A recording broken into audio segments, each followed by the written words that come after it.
there's still quite a polarisation between the environmental conservation community and the finance and economic community. We've got to find ways of bringing that together if we're going to harmonise those goals. But I think it's also worth noting, I mean, I've observed it here in Sri Lanka, but also in the other countries that I've worked in, there's a lot of talk in the environmental community about debt for nature swaps. And we have to remember, let's look at it in context. These are nothing new.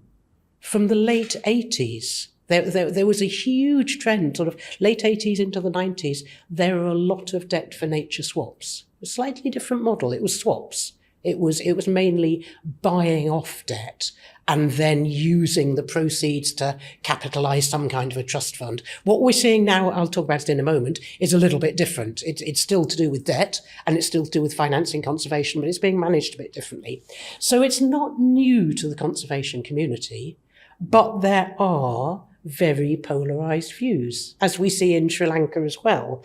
You know, there's an inherent suspicion of these big ticket, big money financing mechanisms.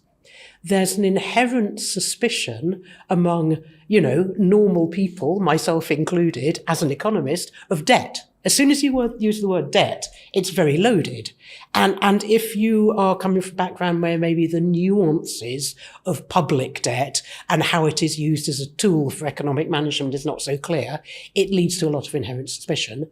Then when you throw in the international community and large amounts of monies and billions and millions of dollars, I think almost every country I've worked in, there is a great deal of suspicion. On the other hand, there are those elements in the conservation community who see this as a silver bullet.